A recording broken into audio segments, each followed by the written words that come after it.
You ignore the small things. That's what I've learned after 67 years on this earth. The way a voice trembles at the end of a sentence. The way someone won't quite meet your eyes when they hand you a cup of coffee. The way your own child, the one you bounced on your knee, the one you taught to skate on the backyard rink you flooded every December, suddenly starts calling you dad again after years of pops or nothing at all. I ignored all of it. And it nearly cost me everything my wife and I built over 41 winters.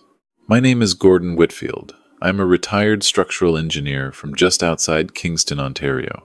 I spent 38 years designing bridges and overpasses for the Ministry of Transportation, the kind of work where a single miscalculation means someone's family never comes home. You learn to read load patterns. You learn to spot stress fractures before they become failures. You learn that the thing that looks solid from a distance might be rotting from the inside. I should have applied that same reading to my own daughter. Her name is Claire. She's 42 now, my only child. My wife, Margaret Maggie, everyone called her. We waited a long time for Claire. Maggie was almost 39 when she was born, and we thought we'd never have kids. So when Claire came, we spoiled her.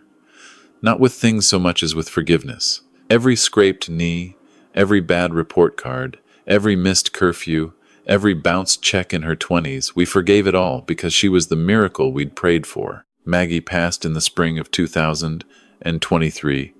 Pancreatic cancer. 11 weeks from diagnosis to the end. She was 66 years old, and she deserved 30 more. After Maggie died, Claire was distant. She lived out in Burlington with her husband Trevor, and they came down to Kingston for the funeral, stayed 2 nights, and then I didn't hear from her for almost a month.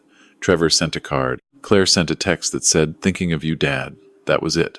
I understood, I thought. Grief is different for everyone. I spent that first summer after Maggie in a fog, walking the gardens she'd built, not eating properly, letting the lawn go to seed. My neighbor Doreen would drop off casseroles and I'd find them in the fridge 3 days later untouched. I lost 18 pounds between May and August. So when Claire finally called in September and said she wanted to reconnect, I was grateful, pathetically grateful. That should have been my first warning. "Dad, I've been doing some thinking," she said. Her voice had that cheerful brightness that I now realize is the exact tone Maggie used when she was trying to convince me to do something I didn't want to do. "Trevor and I want you to come up to visit more. And I want to do something nice for you. Something just for you. You don't have to do anything nice for me, sweetheart. I want to. You've been grieving alone for too long. Let me take care of you. Let me take care of you." Those words. They sounded so kind. They sounded like the daughter Maggie and I had raised. Over the next few months, Claire called almost every week. She asked about my health. She asked about my golf group at Cataraqui. She asked about the house, whether I was managing the upkeep, whether the snow removal was too much, whether I'd thought about simplifying. She was careful. She never pushed. She just planted the seeds and waited. In early February, she called with what she said was a surprise. "Dad, I've booked us a weekend at Sweet Anne's Spa. It's up in Grafton, just off the 401. 2 nights, all-inclusive, Saturday and Sunday. My treat. I want us to just relax together, no agenda, no pressure. Just a father-daughter reset. Sweet Anne's. I'd heard Maggie mention the place years ago. Some of her book club ladies had gone there for a 60th birthday. It wasn't cheap. I remember Maggie saying it was the kind of place where you pay $300 for a cup of herbal tea and a rock on your back. Claire, that's too much. I'm not really a spa person. Dad, please. I lost Mom too. I need this. I need us. That did it. Of course it did. What kind of father says no to a grieving daughter? All right, I said. When? Last weekend of February. I'll drive down, pick you up Friday afternoon, and we'll head up together. I've already booked everything. Another thing I should have caught. Claire had never, in her entire adult life, planned a trip for me. Not a birthday dinner, not a Father's Day lunch. Nothing. And now, suddenly, she was coordinating a weekend at a luxury spa 2 hours away. The Friday she came to pick me up, she was dressed more formally than the occasion required. Black slacks, a cream blouse, low heels. She had her leather portfolio with her, the one Trevor had given her when she made junior partner at the accounting firm she worked at. She set it on the kitchen table while I finished packing, and I remember thinking that was odd. Who brings a work portfolio to a spa weekend? Just some things I'm working on, Dad. You know how it is. Tax season's coming. She drove. A newer SUV I didn't recognize, a black Audi Q5. I asked her about it, and she said it was Trevor's company lease. That was the second lie of the weekend, though I didn't know it yet. On the drive up, she was chatty, in a way that felt rehearsed. She asked about Mom's garden. She asked whether I'd thought about what I wanted to do with the property. She called the house the property 3 times in the first hour. She asked whether I still had all of Mom's files, the estate paperwork and everything. She asked whether I'd ever considered moving closer to her and Trevor. I told her I hadn't. I told her the house was where Maggie and I built our life together, and I had no intention of leaving it. She smiled and said, "Of course, Dad. I just want what's best for you." We arrived at Sweet Anne's around 5. The place is beautiful, I'll give them that.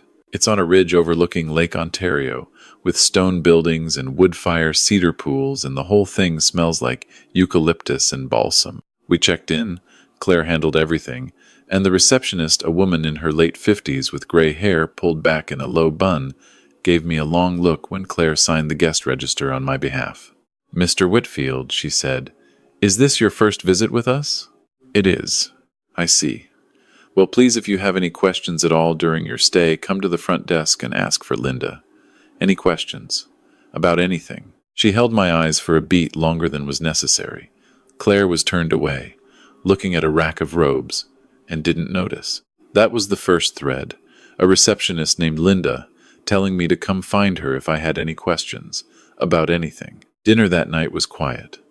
Claire was on her phone more than she was talking to me, and what conversation we did have kept circling back to the same themes: the house, the garden, whether I was keeping up, whether I'd made plans for the future. I started to feel that tightness in my chest I used to get when I reviewed load calculations from a junior engineer and something didn't add up.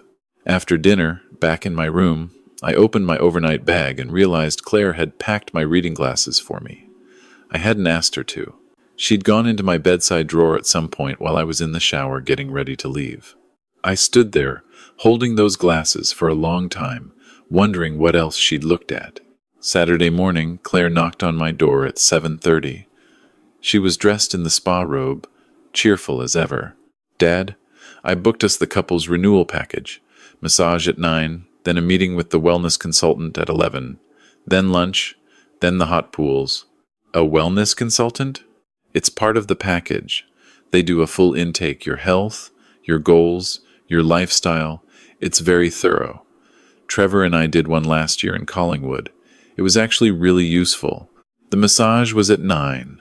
I lay there on the heated table while a woman named Simone worked on my shoulders, and I couldn't relax. My chest was tight. My jaw was clenched. Simone actually stopped at one point and said, "Sir, you're holding a lot of tension. Is everything all right?"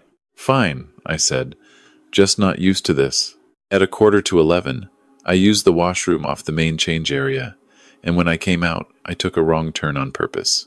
I wanted a minute to breathe without Claire watching me. I walked down a side hallway lined with treatment rooms, and I was just about to turn back when I heard Claire's voice. She was in a small office at the end of the hall. The door was open about 6 inches. I stopped walking and stood in an alcove by a linen closet where she couldn't see me. "He's ready. He trusts me. We just need to get through the signing today, and the rest is clean." A man's voice, low. "And the notary's confirmed for 11:15? "Yes." I told him it's a wellness consultation. He has no idea.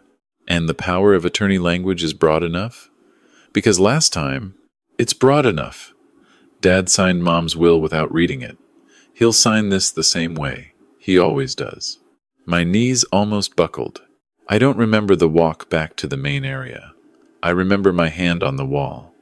I remember the smell of eucalyptus making me sick to my stomach. I remember getting to the lobby and my legs not wanting to carry me any further, and I sat down on one of those stone benches by the fireplace and put my head in my hands.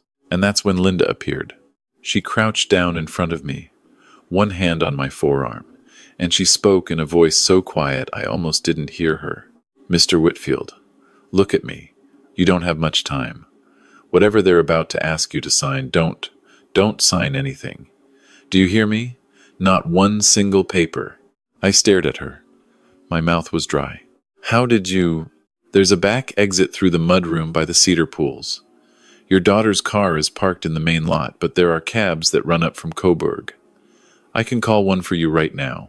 It'll be here in 15 minutes. Can you walk? Who are you? She looked at me, and her eyes were wet. My father signed. 4 years ago. At a different place. A different scheme. He lost his house in Peterborough, and he lost his mind 6 months later, and he died in a long-term care facility the county paid for. I watch for it now. I watch for them when they come in here with their elderly parents and their leather folders and their consultations. I've stopped 3 of them in the past 2 years. Please, let me stop this one. I don't know what made me believe her in that moment. Maybe it was the gray in her hair, the same gray as Maggie's. Maybe it was the way her voice cracked on the word father. Maybe it was that everything in me had already known. From the moment Claire said, "Let me take care of you 6 months ago," I nodded. Linda stood up, smooth and calm, and walked back to the front desk. 3 minutes later, she passed me a folded piece of paper with a phone number on it, and whispered, "Cabs coming to the service road behind the east wing. 15 minutes. Go now. Tell her you need to lie down." I found Claire in the hallway by the consultation office. She looked startled to see me. "Dad, are you okay? You're pale." "I'm not feeling well, sweetheart. I think the massage oil I might be having a reaction. I'm going to go lie down in my room for an hour. Can you reschedule the consultation?" Oh, of course, Dad. Do you want me to come with you?" No, you enjoy the pools. I'll be fine, just need a little rest." She hugged me. She actually hugged me. And I felt her hand pat my back in that same rhythm Maggie used to use when Claire was a baby, and I nearly broke down right there in the hallway. I walked to my room. I packed my bag in 4 minutes. I left the spa robe on the bed. I walked out through the mudroom by the cedar pools, past a startled attendant who started to say something and then saw my face and stopped. The service road was slushy with late February melt. A blue Camry was idling at the edge of it, and the driver, a young guy in a Raptors toque, rolled down the window. "Linda sent me." "Where to?" "Kingston. I'll pay cash. Go." It was a 2-hour drive. I paid him $400. He didn't ask questions. He just drove while I sat in the back seat watching the 401 slide past the window and trying to understand how my daughter had become somebody who would do this. My phone started ringing at 11:40. Claire. I didn't answer. She called again at 12:05. Then a text. "Dad? Where are you? The front desk says you checked out." Then another. "Dad, please call me. I'm worried." Then another. "Dad, this isn't funny." I turned the phone off. I got home around 2:30. I stood in my kitchen with my coat still on, and I looked around at the life Maggie and I had built, and I thought, I almost lost all of this, because I couldn't see what was right in front of me. Then I went to the study. Maggie had a filing cabinet in the corner, an old steel one from the 70s that she refused to replace. She was meticulous. She was a high school math teacher for 31 years, and she kept records like she was going to be audited by God himself. I knew the top drawer held tax returns, the second drawer held house papers. The third drawer was labeled "Family" in her handwriting, and I'd never opened it. I'd never had reason to. I opened it now. There were folders for every member of the family. My parents, her sister in Halifax, and there, at the back, a thick folder labeled Claire, in Maggie's careful printing. I sat down at the desk and I opened it. The first thing was a letter, addressed to me, in an envelope marked "Gord only if something seems wrong." I started reading. "My darling Gord, if you're reading this, something has happened that made you go looking. I hope I'm wrong. I've been hoping I'm wrong for almost 3 years now. You know how I've always said Claire takes after my sister Eileen? I used to mean it as a compliment. I don't anymore. In the last 4 years, I've become convinced our daughter has been lying to us about money, about her marriage, about almost everything. I started noticing when she asked us for the $30,000 in 2021, the bridge loan for Trevor's business. I agreed because you wanted to, but I did some looking. Trevor's business had been closed for 8 months at that point. The money went somewhere else. I never found out where. After that, I started keeping records. The folder was 2 inches thick. There were printouts of court documents. Claire had been named in a civil suit in 2022. Something about misrepresentation on a mortgage application, settled out of court. There were screenshots of her LinkedIn that Maggie had saved over time, showing her job titles changing, and not in the way she'd told us. There were copies of emails Maggie had written to a retired friend who was a solicitor in Belleville, asking questions about how to protect assets from a family member who may attempt coercion. And at the back of the folder, there was a second letter. This one was newer. The date at the top was March 2023, less than 2 months before Maggie died. Gord, if it gets to this point, you need to know 3 things. 1. Claire has a gambling problem. I don't know how bad. I found it out from a friend of hers I ran into at the mall who asked me how Claire was doing with her recovery. I smiled and lied and said she was doing great. Claire has never been in any recovery. 2. Trevor knows. I met him for coffee in Whitby last September without telling her. He was frightened. He told me she's been moving money through accounts he doesn't have access to, and he's thinking of leaving her. I don't know if he did. 3. She has asked about the house. More than once. She's asked about the will. She's asked what happens if one of us becomes incapacitated. She's asked about power of attorney. I have not told her that I changed our wills last year to leave everything in a trust that she cannot touch until after you are gone, and even then only in structured distributions. Talk to Harold Dean at Dean and McPherson in Kingston.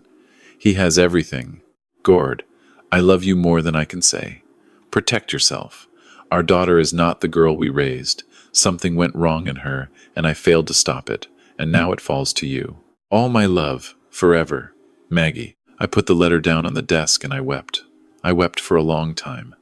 I wept for Maggie carrying this alone for years and not wanting to break my heart. I wept for the daughter I thought I had. I wept for the one who was, at that very moment, probably realizing I was gone and calling Trevor and cooking up a story. Then I picked up the phone and I called Harold Dean. Harold's office opened at 9 on Monday. I was there at 8:50. He saw me immediately. He was a small man, late 60s, completely bald, and he'd been Maggie's classmate at Queen's in the 70s. He sat me down and said, Gord, I've been waiting for this call for 18 months. I'm sorry it had to come. I told him everything. The spa, the overheard conversation, Linda, the cab, Maggie's files. He took notes. Then he picked up the phone and called the OPP anti-fraud unit and put me on with an officer named Constable Ramirez. I repeated the story. She asked me to come in that afternoon to give a formal statement. She also asked me to bring the folder. Over the next 6 weeks, a lot happened that I won't recount in detail because it still hurts to think about. Claire and Trevor were both charged. It turned out Trevor had in fact left her in October of the previous year, though they'd kept up appearances. He testified against her in exchange for a reduced charge. The notary at Sweet, Ann's was not legitimate. The man was a disbarred paralegal from Oshawa that Claire had hired privately, and he faced his own charges. The wellness consultation had been a complete fabrication. The documents Claire had prepared for me to sign would have given her full power of attorney over my finances and my home, and a secondary document was a transfer of title on the house itself, predated, with a forged witness signature from a woman who did not exist. Claire pled guilty in September. She was sentenced to 5 years for fraud over $5,000, elder financial abuse, and conspiracy to commit fraud. She's serving at Grand Valley Institution in Kitchener. I have not visited her. That will come, maybe, one day. I don't know yet. The house is still mine. Maggie's trust held. Harold made sure every T was crossed. I sold nothing, signed nothing, gave up nothing. Linda, the receptionist, I sent her a letter and later a check for $5,000 that she tried to return. I insisted. She finally accepted on the condition that she donate it to an organization that helps elderly fraud victims in Ontario. I said that was more than fine. The hardest part wasn't the courtroom. It wasn't even reading Maggie's letters. The hardest part is this. I loved Claire. I still love her. I love the child she was, and I mourn the adult she became. And those two things live in the same body, and I don't know what to do with that. There's a line I've been thinking about a lot. I heard it from a counselor at the Victim Services Office, a young woman who lost her own mother to a scam 5 years ago. She said, "Love that has no limits becomes the thing that lets harm continue. I've written that down. I keep it in my wallet now. A few weeks ago, I was out in Maggie's garden, pulling up the frost-killed perennials and getting the beds ready for spring. The robins were back. The crocuses were up along the south wall, and I thought about my wife, and about the years she must have spent watching our daughter slip away and trying to figure out how to save me without breaking me. I keep her garden exactly the way she left it. I'll keep it that way as long as I can kneel in the soil. Inside the house, on the mantel, there's a picture of the three of us at Claire's university graduation. Maggie's arm is around her. Claire is smiling. I don't know when she stopped being that girl. I don't know if she ever really was. I sit at the piano sometimes in the evenings. Maggie played. I never did. I press one key, middle C, and I listen to it fade. I think about her. I think about what she gave up so I could still have a home. And every morning when I make my coffee and look out at her garden, I tell her the same thing I've told her every morning for almost 3 years now. Thank you, Mags. You saved me. Again.